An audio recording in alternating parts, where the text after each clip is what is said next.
یہاں ایک منکر حدیث آیا مجھ سے گفتگو کرنے کے لیے.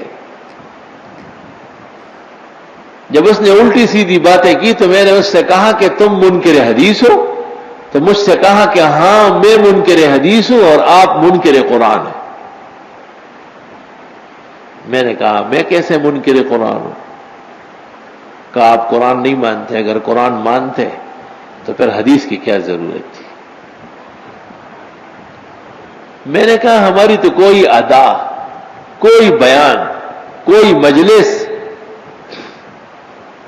بغیر آیت اور قرآن کے ہوتی نہیں ہے، تم مجھے منکر قرآن کیسے کہتے ہو؟ تو کہنے لگا کہ لوگوں کو دھوکہ دینے کے لیے خطبے میں ایک آیت پڑھ لیتے ہیں پھر ادھر ادھر کی باتیں شروع کر لیتے ہیں. بڑا شیطان ہے اور یہ ہوتے بھی اس طرح ہے.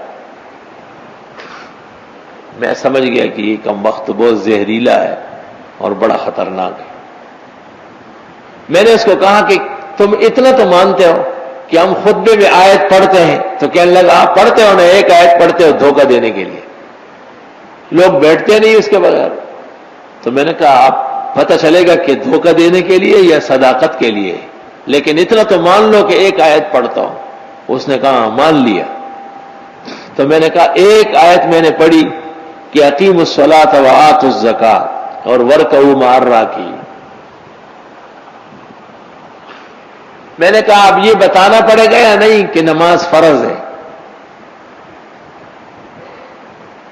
اور یہ بتانا پڑے گا کہ نماز مسلمان پر فرض ہے، اور یہ بتانا پڑے گا کہ بلوغ کے بعد فرض ہے، اور یہ بتانا پڑے گا کہ 5 اوقات کی فرض ہے، اور وقت شروع کب ہوتا ہے اور ختم کب ہوتا ہے، اور فجر کی کتنی رکعتیں اور ظہر کی کتنی ہے، اور عصر اور مغرب کی اور عشاء کی کتنی ہے.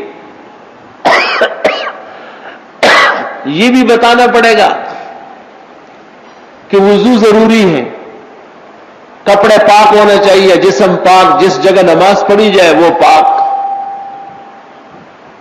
اور یہ بھی بتانا پڑے گا کہ شروع کیسی کرنی ہے اور ختم کب کرنی ہے.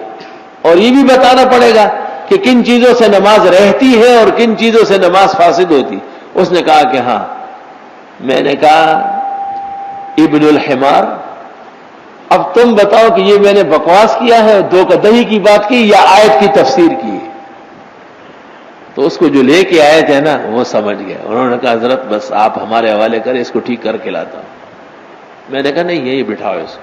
میں نے کہا اب تم بتاؤ، یہ آپ کہتے ہیں کہ ایک آیت پڑھ کے پھر ادھر ادھر کی باتیں، یہ ادھر ادھر کی باتیں تھی یا آیت کے متعلق باتیں تھی؟ تو کہنے لگے کہ آخر مولوی تھے نا، تو مولویوں کے چال بازی میں مجھے بوتل میں اتار دیا. میں نے کہا چلو آپ اس آیت کو اس طرح پڑھے کہ یہ تشریح نہ ہو جو میں نے کہی اور اس پر کوئی عمل ہو جائے. آپ دکھا دیں مجھے. آیت کی طرح پڑھو اور اس کے لیے حدیث اور فقہ سامنے نہ لاؤ، اور اس پر آپ عمل کر کے دکھاؤ کہ اقیم الصلاۃ سے کون سی نماز فرض ہے،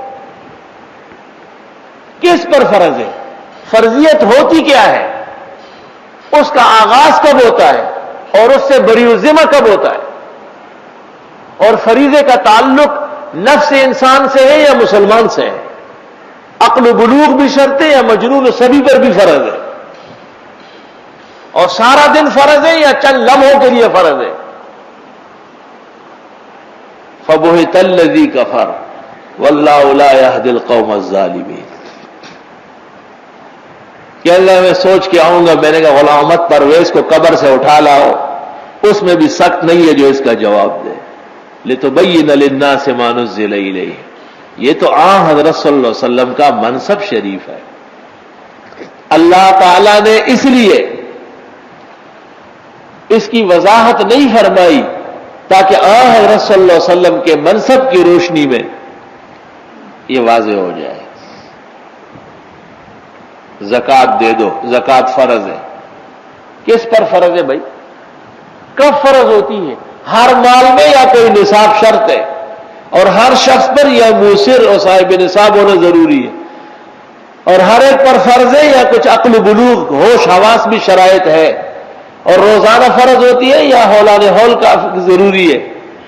حولی و سنوی ہے، یہ تمام تشریحات اونٹوں کی زکوٰۃ اور بکروں کی اور بھیڑوں کی اور گائے اور بھینسوں کی اور سونے اور چاندی کی اور زمینی فصلوں کی اور آراز و تجارت کی، ہر ایک کی شرح مختلف ہے۔ وآتوا الزکاۃ لتبین للناس ما نزل الیہ، حضرت جو کچھ میں نے نازل کیا ہے آپ سمجھائیں گے۔ اللہ تعالیٰ فرماتے ہیں کہ آپ کو سمجھانا ہے، اور پرویز کہتے ہیں کہ حضرت کا سمجھانا معتبر نہیں ہے۔ ولا حول ولا قوت الا باللہ۔ اکفر الکفار فی الہند و پاکستان فتنہ برویزیہ، اکفر الکفار، بدترین کافر کائنات، جو القرآن کے نام پر ملت اسلامیہ کے گمراہ کرنے کے در پہ ہے۔ ایک مجھے کہتا ہے ہم حدیث اس لیے نہیں مانتے ان کی سند ضعیف ہے۔ میں نے کہا سب سند ضعیف ہے یا ضعیف کی سند ضعیف ہے؟ تو کہنے لگا کہ سب ضعیف ہے۔ میں نے کہا پھر تو بات خراب ہو گئی، پھر آپ جو عمل کرتے ہیں وہ کس چیز پر کرتے ہیں؟ تو کہنے لگا کہ نہیں، ضعیف ناقابل عمل ہے اور جو صحیح ہے وہ قابل عمل۔ میں نے کہا یہ تو محدثین کا سبق ہے اور ان کا فیصلہ ہے، اس میں تجھ جیسے آدمی کا کیا کام ہے؟ میں نے اس سے پوچھا کہ اس کی کوئی مثال ہے؟ آپ کو یاد ہے کہ کوئی حدیث ہمارے ہاں بہت مشہور ہے علماء کرام میں، اور آپ پرویزی ہو کہ ہاں وہ موضوع ہے اور مکذوب ہے اس لیے کہ سند ضعیف ہے؟ تو اس نے کہا کہ ہاں، یہ جو ہے کہ من تمسک بسنتی عند فساد امتی فلہ اجر 100 شہید، کہ جس نے ایک سنت کے مطابق عمل کیا، اس کو زندہ کیا، اس کو 100 شہیدوں کا ثواب ملے گا۔ کہ یہ مبالغہ نہیں ہے؟ یہ دروغ نہیں ہے؟ ایک دفعہ شہید ہونا کتنا مشکل کام ہے، اور یہ کہتے ہیں کہ جی 100 شہید۔ میں نے کہا اگر یہی مضمون قرآن میں ہو پھر، اور اس سے بڑھ کر ہو، تو سہم گیا، مجھے دیکھنے لگا یہ کیا کہہ رہا ہے۔ میں تو حدیث کی بات کروں، میں نے کہا حدیث تو مانتا نہیں، بے ایمان۔ میں نے کہا اعتراض کس پر ہے یہ تو سمجھاؤ، تم نے تو سند کے رجال ذکر نہیں کیے اور متن پہ اعتراض کر دیا، تو یہ سند پہ تو اعتراض نہیں، متن پہ ہوا ہے۔ اور میں نے کہا متن قرآن سے ثابت ہے، لیلۃ القدر خیر من 1000 شہر، تم تو 100 نہیں مان رہے اور آیت 1000 کہہ رہا ہے کہ لیلۃ القدر کی عبادت 1000 مہینے کی عبادت سے بڑھیا ہے۔ تو سر کھرچنے لگا۔ میں نے کہا کیا مطلب ہے؟ اگر میں اس کو یہ نہ بتاتا کہ یہ آیت ہے آپ یقین کر لیں وہ اس کو بھی جھوٹ کہہ رہا تھا، لیکن چونکہ میں نے پہلے کہہ دیا کہ آیت ہے تو اب وہ کچھ کہہ نہیں سکتا۔ میں نے اس کو کہا کہ اسانید کی بحث یہ ایک علمی بحث ہے، اس میں کسی عوام کو یا پھر غیر مسلم کو دخل دینے کی ضرورت نہیں تھی، اور تم لوگ اس میں پڑھ کر کے ایمان سے محروم ہو گئے۔ السلام علیکم جی دوستو، آپ نے دیکھا اور سنا مفتی ظہور علی خان رحمۃ اللہ علیہ کو کہ مفتی ظہور علی خان رحمۃ اللہ علیہ کیا بیان فرما رہے تھے۔